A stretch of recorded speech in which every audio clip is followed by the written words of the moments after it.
Hi, Delinda. It's a pleasure to be with you and Gabby.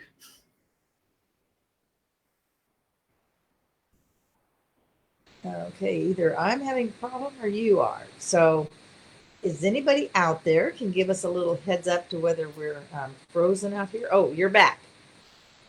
Oh, good. You were frozen there for a minute. Yeah, you for me too. And Okay, I love technology when it works, and it's a pain in the butt when it doesn't. isn't that the truth?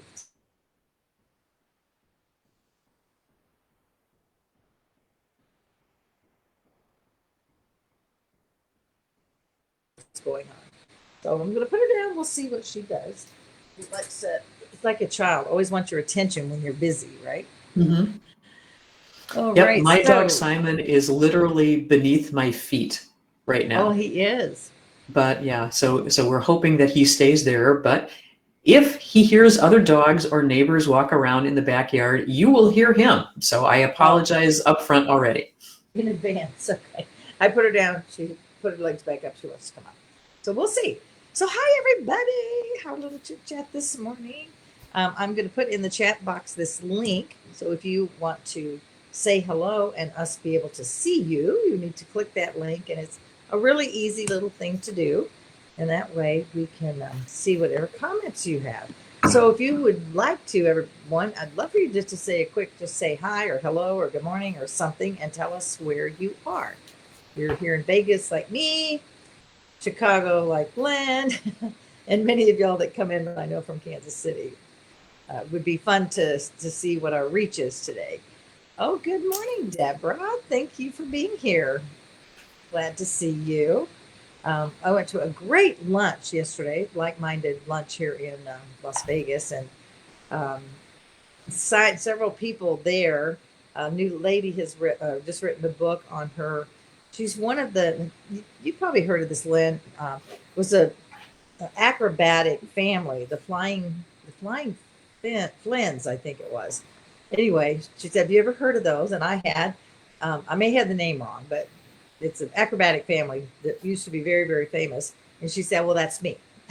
That was her family, and she actually was performed in the act when she was young, and she has quite an incredible story, which is going to lead us into our topic today, and has written a book about it, about just so quite a many tragedies that she's went through, and just how her faith has brought her through, and she's not only survived but thriving through even all of the crisis that she has gone through. So good morning, Lisa and Andrea. Good morning. Yay, yay, yay. Looking forward to have the positivity you always provide. Thank you very much.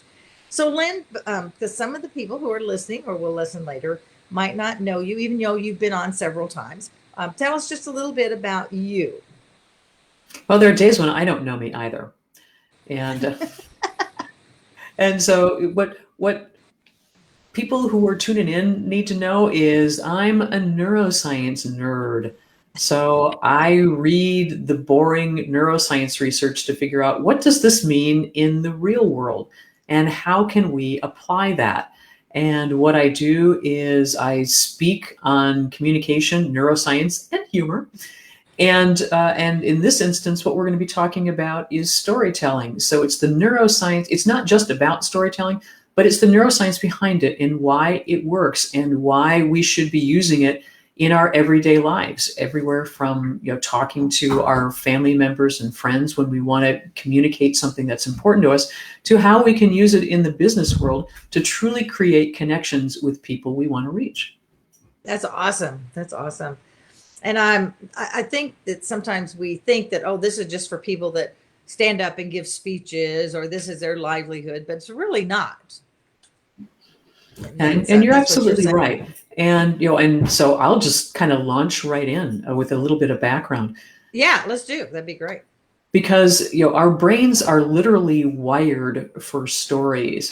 Because 100,000 years ago, when we were young on the earth, what ended up happening is that we used stories as a way to share information because there wasn't anything that was written down. It was everything was Right. verbal. So we would remember things through stories and pass them down from generation to generation. And it was about 27,000 years ago that cave paintings came into being. So we started using paintings as a way to tell stories. And then written language is really only about 3,000 years old. Wow. So our brains are used to stories much longer than we've been used to the written word. And then, of course, it was about 35 years ago, PowerPoint was invented, and then the whole upward trajectory just went to heck. Right. Yeah, so from our brain standpoint, stories have been around for as long as we have. And so our brains have a tendency to think in stories. And just a little bit more neuroscience. And if folks have questions about this stuff, please write them in the chat. I'll be happy to answer whatever questions you have, if I have the brain power to do that. And from a neuroscience standpoint, what ends up happening is that the part of your brain that is interested in stories is called your limbic system, or your emotional brain, because technically you got three parts of your brain. You have your survival brain, which has fight, flight, and freeze. You have your emotional brain, which has mad, sad, glad, hurt, and afraid, and all the permutations in between. And this is also where you make decisions, in your emotional brain. And the third part of your brain is your thinking brain. And this is where your higher analytical powers rest, and your ability to plan and look forward. And we think that we make decisions in our thinking brain, and we are full of crap. We make them in our emotional brains, and then we back and fill with our thinking brains about, well, this is why I made the decision. And it's like we're convincing ourselves and convincing others that that we're really smart about this stuff. And the reason we know this is by research, because when people have injured emotional brains, and for example, if I were to hold up a red pen and a blue pen and say, pick a pen, a red pen or a blue pen, if you had an injured emotional brain, you would not be able to make that simple decision. So this is how we know we make decisions in our emotional brains. Which means that when I tell you a good story, it gets your emotional brain interested. And what ends up happening then are a couple of things. The first thing is that your resistance to anything I will suggest to you will be lower, because technically our brains are firing together. So let me make that a little clearer, because that can be a little opaque. If I were to tell you a story about, running a marathon, and that I'm standing at the starting line, and I'm, all these people around me, and it's a hot summer day, and I've got the sweat on my upper lip, and, and I can feel the heat of all the bodies around me, and, I'm, kind of got the tingle of anticipation, and the starting gun goes off, and we're off. And we're moving. I can feel my feet falling on the ground, and I'm jostling for position, with the other people to try to find some space. What ends up happening in my brain is that my brain cannot tell the difference between something I imagine, like I just imagined starting this marathon, and something I'm actually doing. My brain treats them, imagination and reality, as though they're the same thing, as though I'm experiencing things I'm imagining, which is why we all like to go to scary movies. We like to be scared, but we like to be scared safely.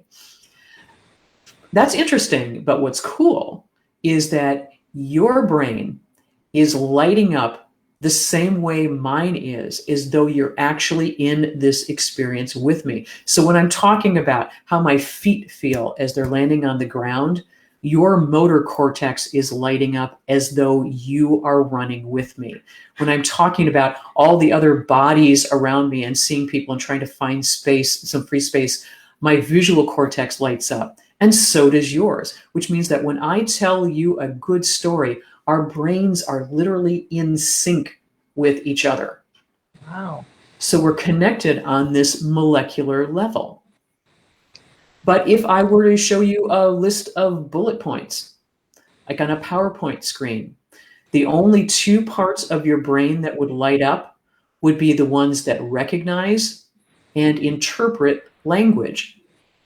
And those happen to be in your thinking brain where all of your resistance lives. So whenever anybody puts up a slide filled with bullet points, they are automatically inviting us to resist them and not believe them.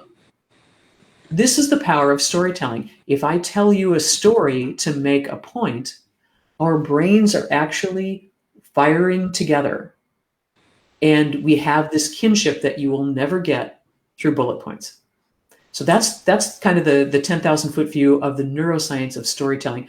Why stories are worth telling, why they're so effective. They create connection between our brain and the brains of the people that we're with. Wow, that is really interesting. Wow. Which makes sense when you think that most of in Jesus' ministry, he told stories. He used stories all the time. So that ought to, first of all, been a big clue. It's like, if I'm doing this, you might want to do stories. Mm-hmm. And I think too, is that then probably why when we watch a movie, you know, we're watching, we get so caught up in it, and I get really caught up in them, and I'll be crying. It's like, this isn't somebody, and these aren't even real people. I mean, this is a big story on the screen, but you definitely get caught up in it, and they are emotional. They do touch our emotions. Mm-hmm. Is that part of that whole thing that you're talking about? That's absolutely right. Because, stories, we think of us telling stories as a verbal thing. And it's true. Paintings can tell a story. And there are many different, the cave paintings from 27,000 years ago tell us stories today. There are different ways to share stories. But for most of us, it will be, we speak them. But you're right. Films and, heck, TikTok videos, they tell stories. Mm-hmm, mm-hmm. So that makes the connection probably quicker than if you were just doing a blah, blah, blah, Yeah. PowerPoint. Because once again, if we're just speaking or we're sharing bullet points with people, the only thing they're paying attention to is the language and interpreting it. Mm-hmm. And that doesn't really connect us with other people. So what would you say, Lynn, because we've talked over these last months, and I've talked also with the people who watch us each week. Why is that such a, how does that tie into why we should be telling our stories of our life to our friends and our family in particular? Why does that make that even all more important? Well, and for me, there's a difference between how we usually use stories and we can use stories. And so I call it strategic storytelling, because there are plenty of times, and we've all heard them, and they call them shaggy dog stories, where it's a story that goes on, and there may or may not be a point. And sooner or later we give up on these unless we know there's going to be a payoff. But what I'm inviting everybody to do is to think about why you want to tell a story. And then what's the right kind of story to tell? Because most of us, we've been telling stories all our lives. And it could be what happened to you when you were standing in line at the grocery store this morning. Or, it could be any number of things, or anecdotes, some experience that you've had. And I differentiate between anecdotes and stories. So anecdote is some little, snippet of an experience that you had. And most people have a tendency to tell stories because they want people to agree with them, or commiserate with them, or laugh at something funny with them, or dislike somebody that they dislike. But for us to share our own story and to share stories in general, I say we need to have a reason. Because, and some of this dates back to things we've talked about before, there are two types of listening. There's listening to respond, and there's listening for understanding and empathy. So listening to respond is, Delinda, when you tell me a story about how you recently went to Florida, and so I'm thinking, okay, Delinda went to Florida. I'm half listening because I'm too busy thinking about, well, the last time I went to Florida, this is what I did. And when Delinda stops talking, then I'll tell her about when I went to Florida. And that doesn't really build connection. Instead, the better type of listening is listening for understanding and to respond, or understanding and empathy, excuse me. And so to listen to what you're telling me about and truly be present there for that instead of thinking about what I'm going to say next. And then being able to connect with you because of the story you've just shared with me. So being present for your story. And then if there's some issue that you've raised, or something that troubled you, or something that you want, then for me to be able to tell you a story that delivers information that you want to hear. And there's a book out there by a woman named Annette Simmons, and the name of the book is Whoever Tells the Best Story Wins. Do not read this book. It's a terrible book. Oh, that's right. I remember you mentioned her. But she's got 6 different stories that she tells strategically.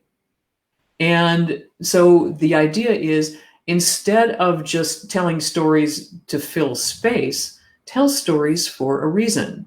Because you want to connect with people in some way, you want to deliver an experience to them. Maybe it's an experience about your life, or maybe even the goal when we're talking about memoirs and stuff is to let people know who you are, or to share information that you've learned along the way that you think would be helpful to them. It's not just us flapping our gums. Right. There needs to be a reason why you tell a story at any particular time. And then the kind of story that you tell needs to match the goals that you have. I think that's great. Makes us think about what we're talking about. Like I said, instead of just like blah, blah, blah, blah, blah, talking to talk. And I remember whenever it was a month or so ago, when you shared those 6 different strategic things, I thought that was really a great way to look at that. Because sometimes you're using them in your professional life. So whether it's, I spoke yesterday and was talking about designing your 1 minute. And if you want to get people's attention, and I did use the 7-second rule. I told them that. The first, this Lynn taught me this a number of years ago about the 7-second rule. They don't hear what you say in the first 7 seconds. So don't just say your name. They won't remember you.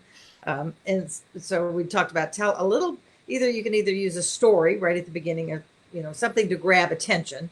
But we were talking about being strategic and remembering too, are you doing it to bring glory to you, to build your ego, or are you really telling your story to help them in some way?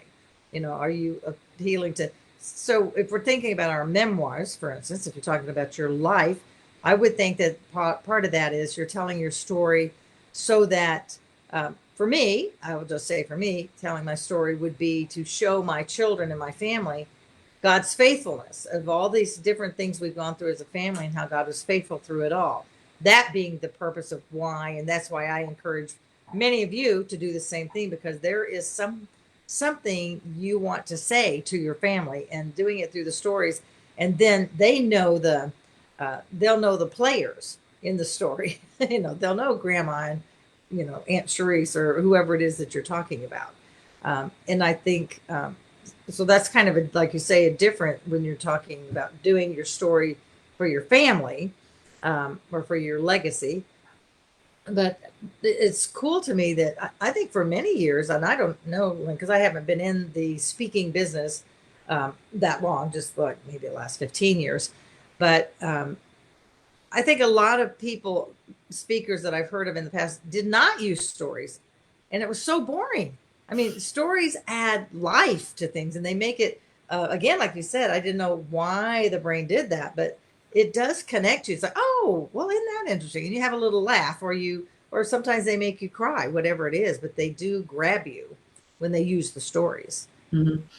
And it's the difference between saying, I spent the morning at the beach and I was standing on the warm sand at the edge of the water, and the lake was lapping up on my toes. And every time it did, my feet sank a little bit deeper into the sand.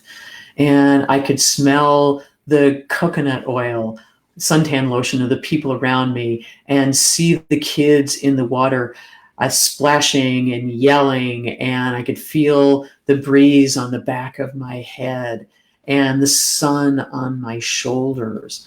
And were you there? Yeah, beats the crap out of. I spent the morning at the beach. Yeah. So one of the things I invite you to do to help people truly connect with whatever story it is that you're telling is to add the details.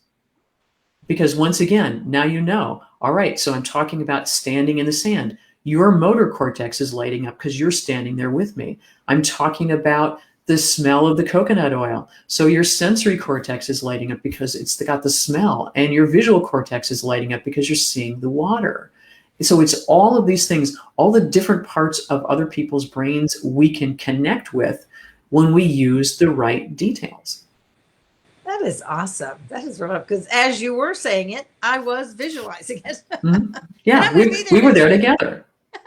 Because, and what I believe is that stories are like a Trojan horse. We can send ideas past people's resistance. It could be you didn't want to hear me talk about the beach this morning, but because I did it in a way that engaged you, then you were there. Mm-hmm. And the same thing is true for any kind of story you can tell. You can have, and as speakers, this can happen. We have an audience that resists us, doesn't really want to be there for whatever it is that we're speaking about. But it's also true when you're dealing with teenagers, or when you're dealing with people that you're working with in business. Not everybody wants to spend time with you there, and I just automatically assume. Like what? Yeah, I know, the fools. But I automatically assume that people are thinking they could be doing something else instead of spending time with me. So I need to make it worth their while to be here with me. And how do I do that? I give them something. And in this instance, I give them a story they can connect with that has some meaning for them. But there's also a reason I tell one story versus telling another story, because of who I'm with. And even too, and Delinda and I, as speakers, do this a lot. We tell stories, but both of us alter the same story. We can tell the same story, but every time we tell it differently, because our audience is different, or the time of day is different, or the amount of time we have to share something is different. So the myth that there's one story that you can hang your career on doesn't work. It's true. There could be one story that you tell more often because it's a good story and it suits the goals that you have in the moment, but you will tell it differently every time because it needs to be about your audience. And that too, I think, is a point worth emphasizing, is that it may be your story, but you make it about them. Mm-hmm. And that's why you choose one particular type of story versus another. Because it needs to be about the people you're talking with. Absolutely.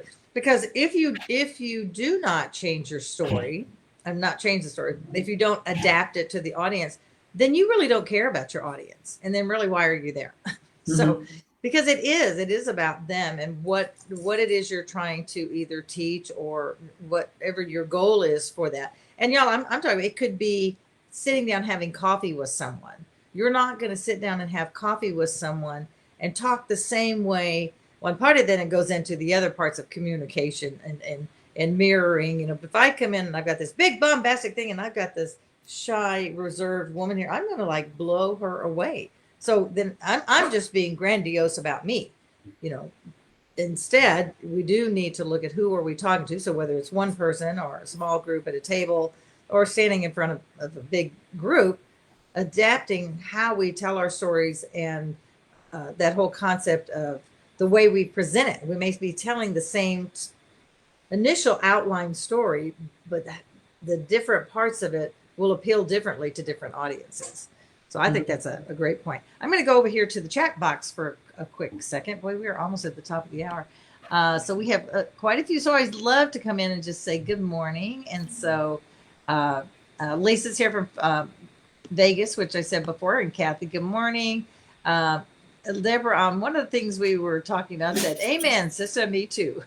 Patient and retires nurses aid and witness rocks. I'm not sure I understand that, Deborah. You could expand on that a little bit. Grace, good morning. And this Facebook user, because it doesn't show your name unless you give us permission, says, interesting facts, Lynn. Thanks. Beth, my cousin. Hey, cousin out there. Good morning. Michelle Cruz is there. Another Facebook user says, this is fantastic information. Yay. And now I'm hearing. Good. I'm glad you guys think it's cool too. Oh. Gotcha. And Mary Helen Keller says, I agree that listening with empathy is very important, but I feel a lot of people listen more to make their response. And that's absolutely what you said earlier, Lynn. I think that's true. I think the art of listening is kind of passe. People don't really, I find people don't really listen very much other than to see what they can jump in and say. So we all need to check that on ourselves. Mm-hmm. When you have different types of people in a room, red, blue, yellow, green, how do you intrigue the entire audience? That's Terry Beatty. So that'd be a question for you, Lynn. Mm-hmm. And part of it is figuring out what you can in advance before you're standing in front of that group or you were in that group. And so for me, it's whenever I'm designing a program, I do my best to do a survey or at least interview a couple of people so I get a sense for who these people are and what they're interested in.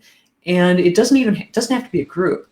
Whenever I talk to anybody, whenever I'm doing a conversation with anybody in business, I always look at their LinkedIn profile, and at the very least, because that tells me some of the things that they're volunteering on or where they went to school or things like that. So I look for ways that we can connect.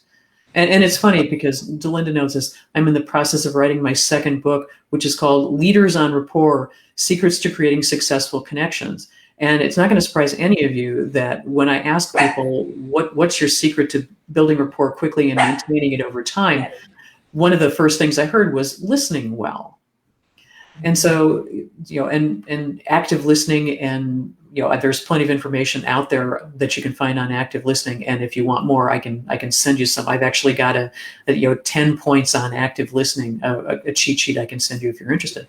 But the idea is know what you can about people before you get into the situation.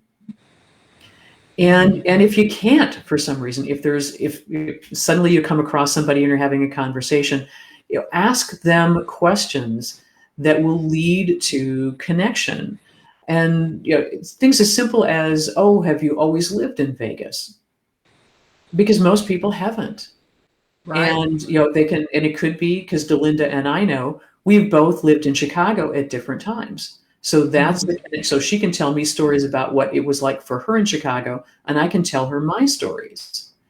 So when you can't get good information about people ahead of time, don't hesitate to ask them questions that will lead to connections. So things that you can share, and you can ask them for their stories about something, and you can share your own.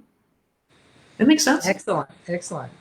Let's see, if they are red or type A, do they want to hear a story? Well, and there you go. That's why you never tell the same story the same way twice, because there are people, you're right, there are the get crap done kind of people who just want enough information to be able to make a decision. So for those people, you tell your story quickly. You leave out all of the detail that you would share with somebody who's more analytical, who thinks in detail and desires detail. And if you're talking to somebody who wants to create connection, because there are basically 4 personality styles in most of the personality inventories that you take. There's the person who gets crap done. There's the person who wants to be inspiring and admired. There's the person who wants everybody to cooperate. And then there's the person who loves the details. So pay attention to how people are. And and if somebody, because if you're sitting there and somebody's leg starts to waggle or they're reaching for their phone, you've gone on too long. Cut it off. And then the next thing you say, be more concise. Or if it's somebody who just seems really wrapped up in your story, ask, do you want to know more? And and if they do, then you can give them additional detail.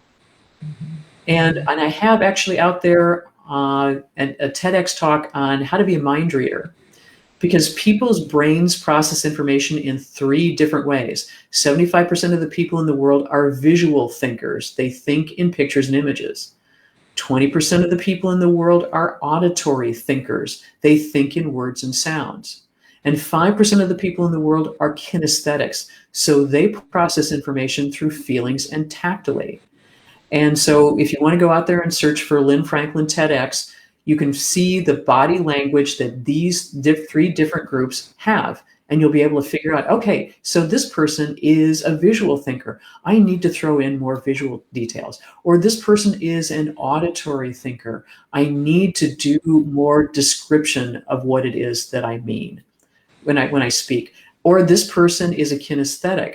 I need to talk more about how things feel or how things felt to me. That's how you tailor it to the people that you're with.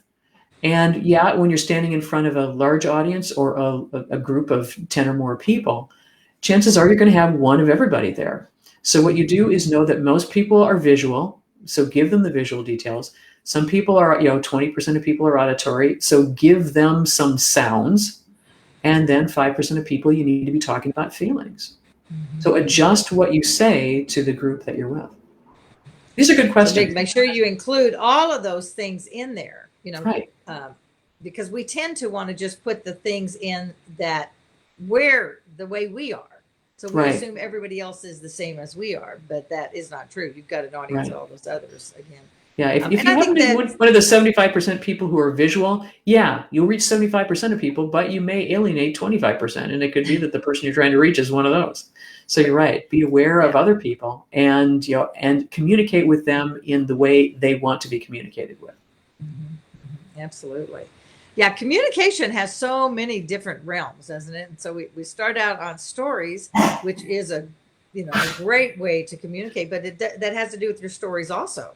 So depending on, again, your audience or who you're talking to or who you are designing this for, whether it's writing your stories and telling your stories again to your family or business, making sure that they're hearing it the way you want them to hear it. Right. Or they're being able to respond to that. So, and they hear it because you present it in a way they're more likely to get it. Right. Because you're paying attention to them and you're aware that their style may not be yours. And that, and again, it's always taking the emphasis off of us and putting it on them. So, I